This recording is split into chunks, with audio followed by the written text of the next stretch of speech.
Oi, oi, eu sou a Carla e hoje vamos falar sobre a teoria dos atos de fala, que é uma proposta fundamental desde a pragmática para entender que falar é agir ao mesmo tempo. Eu sei que parece óbvio, mas esses estudos foram bem importantes para dar categorias, critérios e algumas coisas a levar em conta para essa temática. Quando estamos falando, não estamos apenas transmitindo, passando informações, mas também estamos realizando ações.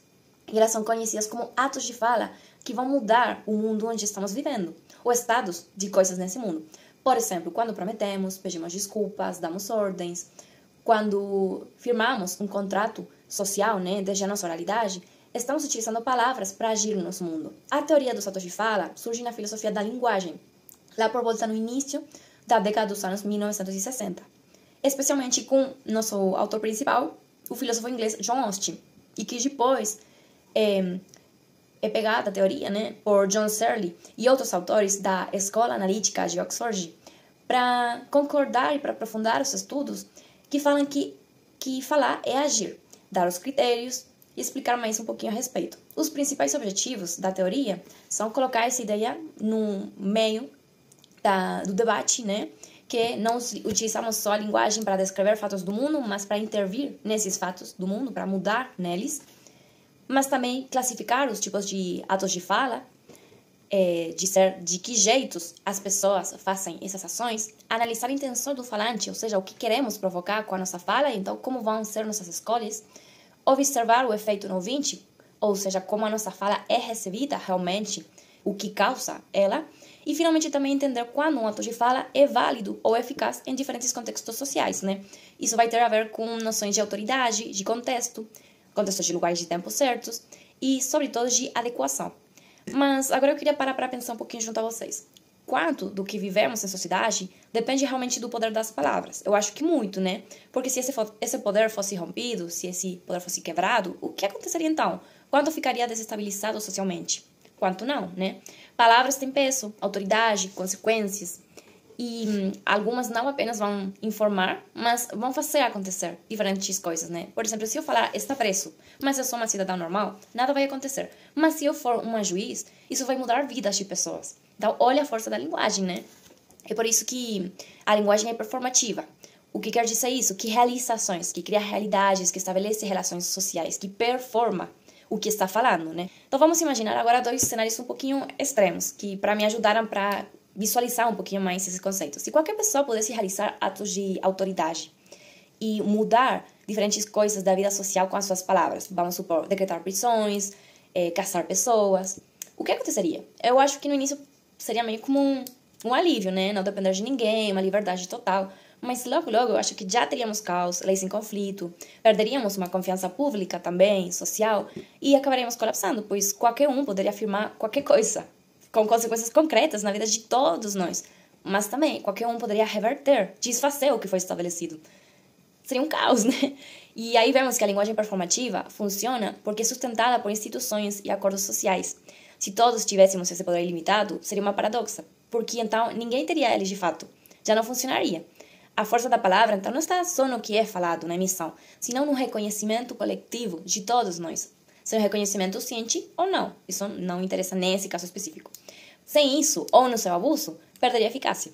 O segundo cenário é o seguinte: e se ninguém mais pudesse realizar atos com a sua fala? Ou seja, se de repente toda palavra deixasse de ter efeito prático? Se dizer eu te amo não gerasse mais intimidade com alguma pessoa querida, se falar eu prometo estar aqui amanhã, não engajasse ninguém ficaria me esperando, se culpado não implicasse uma punição nenhuma? E aí? Eu acho que talvez é um pouquinho dramático, mas nesse mundo a linguagem seria uma casca vazia. Seria um espelho, talvez, útil para falar que o céu está muito bonito hoje, o peso das pedras, lembrar que hoje é segunda-feira. E pronto, Seria incapaz de organizar compromissos, de firmar pactos, de instaurar regras comuns.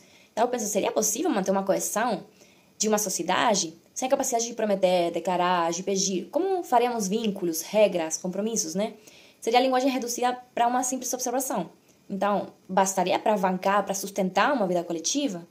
Já parou para pensar nisso? Mas também é verdade que nem toda fala é performativa. Isso é importante. Algumas não vão ser por si só, porque precisam de condições, e outras não vão ser, porque a gente precisa descrever algumas coisas e está tudo bem. Mas para que as performativas funcionem, para eles funcionarem, eles precisam de um contexto apropriado, uma autoridade legítima e um alinhamento também entre a intenção e o efeito. E tudo isso que é estudado nessa teoria. E é nessa diversidade de atos de fala que a vida social acontece. Por isso eu achei que a teoria se torna, assim, muito importante desde esse olhar, né? Principalmente, a teoria do Austin divide o ato de fala em 3 instâncias. Vamos ter primeiro o ato locutivo, o que é falado, o conteúdo proposicional da sentença, como já estudamos, né? Semântico. E depois vamos ter o ato ilocutivo, que tem a ver com a intenção que está por trás do que é falado, ou seja, que abraça a nossa fala. E, finalmente, temos o ato perlocutivo, o efeito que a fala vai causar no ouvinte. Se eu falar, por exemplo, você pode entrar, isso vai coincidir, no exemplo que eu vou dar agora, com a minha intenção, de permitir que uma pessoa, por exemplo, se eu for professora de uma aula e tem um menino na porta, de permitir que esse menino consiga entrar para a minha sala. Eu estou autorizando ele para fazer isso. E aí, se ele vai entrar ou não, já seria o ato perlocutivo. O que o outro faz com aquilo que eu pretendia que eu falei, né? A intenção e a reação são, então, pragmáticos, pois tem a ver com aquilo que vai depois do que é falado, né? Ou seja, língua uso. Eu gostei também muito desse desenho que encontrei e acabei recriando, porque ele mostra muito graficamente isso que estou falando. Ou seja, temos um núcleo, que é o ato locutivo, por trás dele, a intenção, muito mais abrangente, e vamos ter também o efeito que vai se produzir depois, o ato perlocutivo, entendeu? Aí depois tem outra classificação, que tem a ver com o grau de explicitude, ou seja, os atos de fala também podem ser diretos, quando a intenção está clara, é um comando, uma indicação, uma ordem, como falar pode entrar, ou indiretos, quando a intenção está mais implícita e o ouvinte precisa interpretar ela, inferir. Por exemplo, se eu falar, vai ficar parado na porta, e aí eu poderia sorrir, mas aí eu poderia estar fazendo um deboche, um pedido, uma ordem, aí o interlocutor vai ter que interpretar, que inferir qual é a minha intenção e reagir com base nela, né? E então, aí, nessa primeira teoria, o Austin também diferenciou os tipos de enunciados, porque sempre estamos falando por volta do que é falado, né? Então, temos os constativos, que só vão descrever o que existe no mundo, vão representar o mundo, são fatos, por exemplo, se eu falar a porta está aberta, e os performativos, que são aqueles que realizam ações no momento de serem falados, ou seja, influenciam no mundo ao ser pronunciados. Como se eu, por exemplo, falasse, eu te autorizo a entrar. Eu estou te dando autorização a entrar, agora você está habilitado para entrar. Mas os performativos também precisam de condições para acontecer, e são as condições de felicidade, dependendo da sua adequação, ou seja, se o contexto e a autoridade são os adequados, e isso é cumprido, eles vão agir no mundo, vão funcionar, vão ser felizes. Se não, eles são infelizes, não vão trazer mudanças nenhuma e a gente pode anular elas. Os contativos são aqueles que vimos na semântica, né? A gente pode analisar seu valor de verdade ou de falsidade, porque são fatos. Já logo os performativos, eles podem ser explícitos, quando estão normalmente na primeira pessoa do indicativo ou do imperativo, por exemplo, eu ordeno que você entre, mas também poderiam ser implícitos, quando eu falar, por exemplo, entre, saia, ou lendo um cartaz, como falar, por exemplo, curva perigosa. Já logo depois, temos outro autor, o Searle, que pega a teoria original e avança nela. Então, assim, ele propõe 5 tipos de enunciados segundo a intenção do falante. Vamos ver. Primeiro, temos os assertivos. Eles descrevem algo, né? Você pode entrar. É um fato, né? Você tem a possibilidade de entrar. Pode ser verdadeiro, pode ser falso, se tem algum obstáculo bloqueando o seu passo, por exemplo. São iguais aos constativos. Depois temos os diretivos, que pedem uma ação do interlocutor. Por exemplo, você falar, entre, por favor. E aí eu não posso falar se é verdadeiro ou falso. Eu posso falar se é eficaz ou ineficaz, dependendo da reação, do efeito atingido. Ou seja, se você fez o que eu queria, vai ser eficaz, e se não, vai ser ineficaz. Depois temos os compromissivos, que são promessas que o falante faz. Por exemplo, eu vou te deixar passar. Eu vou deixar que você entre na minha sala. E pode ser sincero ou insincero, vai depender das minhas intenções. Depois temos os expressivos, também sinceros ou insinceros, porque vão mostrar sentimentos do falante.